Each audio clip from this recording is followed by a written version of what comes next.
သူ့ကိုယ်တိုင်အဲ့ဒီဗီဒီယိုရောင်းပြီးတော့မှသူ့ကိုယ်တိုင်ဖြန့်တာဖြစ်တဲ့အဲ့တော့ကြောင့်ထိုကန်းကနင့်ကိုမရရအောင်ညွန့်ကလိုက်မှာညွန့်ကတရားဆွဲမှာအဲ့လိုပြောတော့အဲ့ကောင်ကပြေးမှာဗောသမီးကြီးအားလုံးမင်္ဂလာပါဗျာအခုဒီဗီဒီယိုဖိုင်လေးမှာကတော့သူများသားသမီးကိုဖျက်ဆီးပြီးတော့တာဝန်မယူတဲ့ရုပ်တမကောင်ရဲ့အကြောင်းလေးကိုတင်ဆက်ပေးသွားမှာပဲဖြစ်ပါတယ်ဗျာဒါကြောင့်မလို့ကျွန်တော်တို့ကြည့်လိုက်ကြအောင်ပါဗျာ let's go သူ့ကိုယ်တိုင်အဲ့ဒီဗီဒီယိုရောင်းပြီးတော့မှသူ့ကိုယ်တိုင်ဖြန့်တာဖြစ်တဲ့အဲ့တော့ကြောင့်ထိုကန်းကနင့်ကိုမရရအောင်ညွန့်ကလိုက်မှာညွန့်ကတရားဆွဲမှာအဲ့လိုပြောတော့အဲ့ကောင်ကပြေးမှာဗောသမီးကြီးပေါ့နော်အေးငိမ့်နေတယ်ဆိုတာအခုဒီဗီဒီယိုပဲရရလဲဖြန့်တာလည်းမသိပဲနဲ့ငိမ့်နေတာပေါ့နော်အခုတီးရတယ်စတော့သူတို့တော့ထင်တယ်ဒါပေမဲ့မတေကြပဲနဲ့ညီမမတေကြသေးဘူးထင်လို့ညီမဘာမှမပြောသေးတာဘလို့ဘာမှမရှင်းပြသေးတာအခုဆိုလို့ရှိရင်ညီမရဲ့အဲ့ဒီစီးမှာ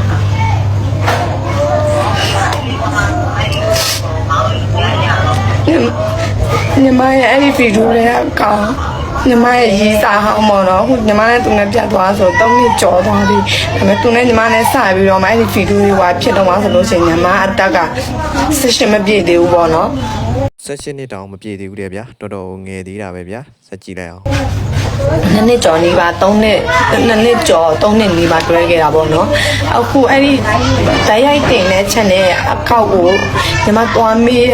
သူအရင်ရက်တည်းကတော့လောကစာမပြန်ဘူးပေါ့နော်အခုစာပြန်တဲ့ channel ညီမမေးတော့သူ့ကိုယ်တိုင်အဲ့ဒီဗီဒီယိုရောင်းပြီးတော့မှသူ့ကိုယ်တိုင်ဖြန့်တာဖြစ်တဲ့အဲ့တော့ကြောင့်ဗီဒီယိုဖိုင်ကတော့ရောင်းပြီးတော့ဖြန့်နေတယ်ဗျာတော်တော်ရုပ်မာတဲ့ကောင်းပဲဗျာဆက်လက်ကြည့်လိုက်ကြအောင်ဗျာမင်္ဂလေးရဲ့အချက်နဲ့တိတ်ခါကိုတော့ငဲတင်တာပေါ့ဗျာထိုကန်းကနင့်ကိုမရရအောင်ညွန့်ကလိုက်မှာညွန့်ကတရားဆွဲမှာအဲ့လိုပြောတော့အဲ့ကောင်ကပြေးမှာဗောသမီးကြီး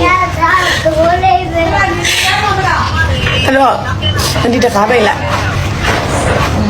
အဲ့တော့ကြောင့်အခု ရဲ့ဗီဒီယိုကိုသူကရောင်းစားပြီးတော့သူ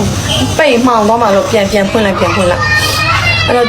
ရဲ့ဗီဒီယိုသူကိုယ်တိုင်ရောင်းတယ်သူကိုယ်တိုင်ว่าဆိုတော့တက်တယ်လဲရခဲ့ပြီအစတက်တယ်မရှိတော့ညီမဒီတိုင်းပဲငြိမ်နေတာပေါ့နော်အခုကတက်တယ်လဲရပြီဆိုတော့ညီမသူကနေဒီလောက်ရကြောင်းနေပြန်ပြီးတော့ပေးဆက်မယ်ညီမကဒီလိုလှုပ်စားတယ်ဒီလိုမျိုးစပွန်ဆာရှာပြီးတော့အဲ့လိုမျိုးဗီဒီယိုလေးရိုက်ခဲ့ပြီးတော့အဲ့လိုမျိုးလှုပ်စားတဲ့မိန်းမမဟုတ်ဘူးပေါ့နော်အခုညီမစကွင်ရှွန်နဲ့တော့ဒီအပေါ်မှာပြလာပြီလေစကွင်ရှွန်နဲ့တော့ညီမအဲ့ဒါလေးအကုန်လုံးကိုချပြပေးမယ်ပေါ့နော်အဓိကအဲ့ဒီကောင်ရှုံးမှာလားညီမအဲ့လိုမျိုးနဲ့ပတ်သက်မိတာညီမအမားပြတဲ့တက်ကြောင့်လူတိုင်းသူများပြောလဲညီမခံရမှာပဲဟုတ်တယ်ဒါပေမဲ့ညီမဘဝအခုဆိုလို့ရှိရင်ကသူနဲ့ညီမနဲ့ပြတ်သွားတာဆိုလို့ရှိရင်3နှစ်ကျော်သွားပြီအဲ့အတွက်ကြောင့်အထူးခန့်ကျော်ဆိုတဲ့ကောင်ရဲ့နေရဲ့လိပ်စာဖုန်းနံပါတ်တော့ညီမမှာရှိရပေါ့နော်ဖုန်းဆိုင်တော့သူကတော့ကင်နေဒါပေမဲ့ကင်နေဆိုပေမဲ့သူကခုချိန်ညင်တော့သူမလုပ်ဘူးလို့ညင်တော့ပေါ့နော်အဲ့တော့ကြောင့်ညီမသူ့ရဲ့နေရဲ့လိပ်စာသူ့ကိုတွေ့တယ်သူ့ပုံညီမတစ်ချက်ပြတာပဲသူ့ပုံကတော့အခုနောက်ပိုင်းတော့ social ပိုင်းမတုံးတော့သူ့ပုံကတိတ်တယ်တာမတွေ့တော့ဒါပေမဲ့သူ့တော့အဲ့ဒီဗီဒီယိုကြည့်ပြီးသားတဲ့လူတိုင်းသူ့ရဲ့ရုပ်ကိုတော့မြင်ဘူးမှာပေါ့နော်တက်တူးရှိတယ်ဒီမှာလည်းရှိရပိုင်းမှာလည်းရှိရလက်မှာလည်းသူ့မှာတက်တူးရှိတယ်ပေါ့နော်အဲ့တော့ကြောင့်သူ့ကိုမြင်တဲ့နေရာမှာတွေ့တဲ့အချိန်မှာညီမကဖုန်းလေးဆက်ပြီးတော့မှတစ်ချက်လောက်ဆက်သွယ်ပေးပါလို့ပြောချင်ပါတယ်ရှင်ဖုန်းနံပါတ်လေးချပေးရမယ်နော်ညီမလေးပြောခဲ့တဲ့အတိုင်းအဲ့ဒီရုပ်တမကောင်ကိုတွေးခဲ့လို့ရှိရင်ဆက်သွယ်ပေးလိုက်ကြပါဦးဗျာကျွန်တော်မြစ်တာရက်ခဏပေါ့ဗျာနောက်ထပ်သတင်းပုတ်အနေနဲ့ရှာဝေနာကိုခန်းစားနေရတဲ့ညီမငယ်လေးချွန်းလက်တူရဲ့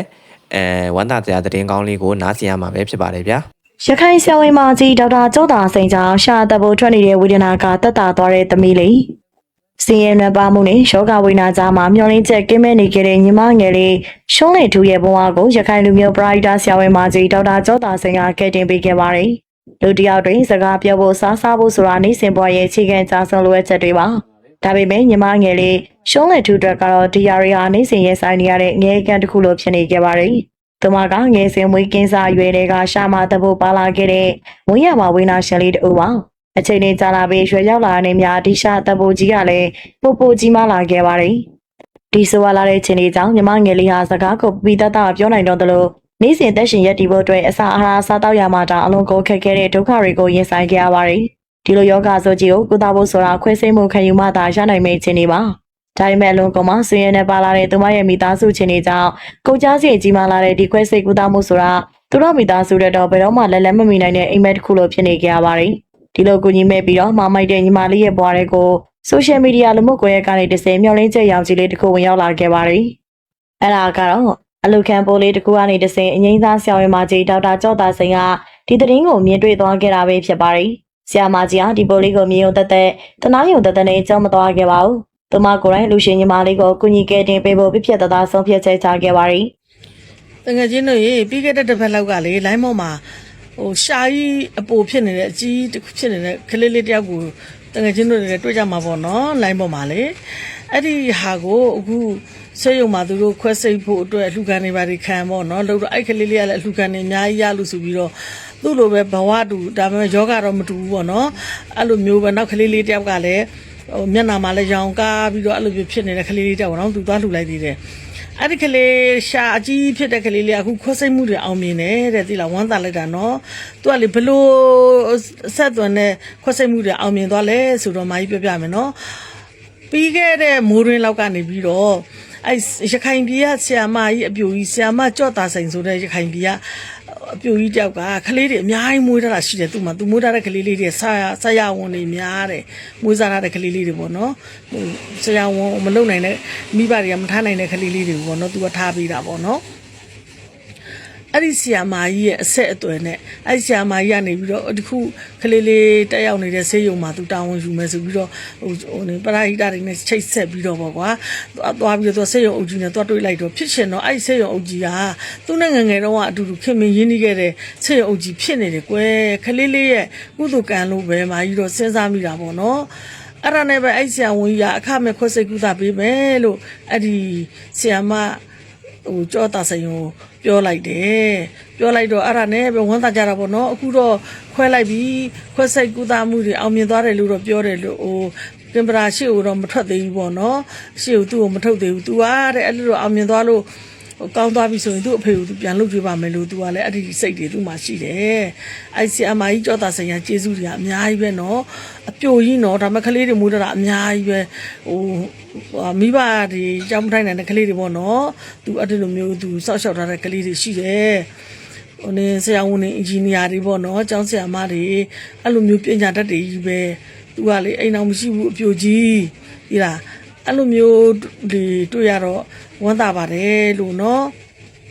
ဟိုမှာလည်းမကုနိုင်ဘူးလေသူရှာကြီးအပြုံထွက်နေတာအများကြီးပဲလေအကြီးပဲလေတကယ်ချင်းတို့လည်းတွေ့မှာပါနော်ဟိုတရေတွေတောင်ကြားနေလို့အဲ့လိုလေးပဲသုံးနေရတရေတွေကိုလေတနာလိုက်တာသူ့ကိုကြည့်ပြီးတော့လေဟိုအဲ့ဒါအောင်မြင်သွားတဲ့တကယ်ချင်းတို့ရဲ့ဝမ်းသာလိုက်တာနော်အဲ့ဒါကူအဲ့ဆရာမရဲ့အတိနဲ့ပဲဒီဆရာဝန်ကလည်းအခမဲ့ခွဲစိတ်ပေးတယ်ဆိုတော့ဆရာဝန်လည်းကျေးဇူးတင်ပါတယ်လို့ဆရာဝန်ကြီးတို့တွေလည်းနောက်နောက်ကိုဒီလိုမျိုးမရှုနိုင်မကဲနိုင်ယောဂတွေကိုများဆရာဝန်ကြီးတို့တွေတွေ့ပြီးခဲ့ရင်အခုလိုပဲကူညီပေးကြပါလို့တောင်းဆိုပါတယ်နော်လူတွေလည်းပရိသတ်သမားတွေလည်းလှူကြမှာပေါ့နော်ဝိုင်းပြီးတော့လေဆရာဝန်ကြီးတို့ဘက်ကလည်းဥဒ္ဒချတဲတပွင့်နဲ့တစ်ဖက်တစ်လမ်းနေကူညီကြပါလို့နော်အဲ့လိုမျိုးမရှုနိုင်မကဲနိုင်ယောဂတွေများကျွန်တော်ကတော့ဒီညီမလေးကူလို့ခွဲစိတ်မှုအောင်မြင်တာကိုဝမ်းသာပီတိဖြစ်မိပါတယ်ဗျာအားလုံးရဲ့အမြင်ကိုလည်း comment မှာရေးသွားပေးခဲ့ကြပါဦးဗျာ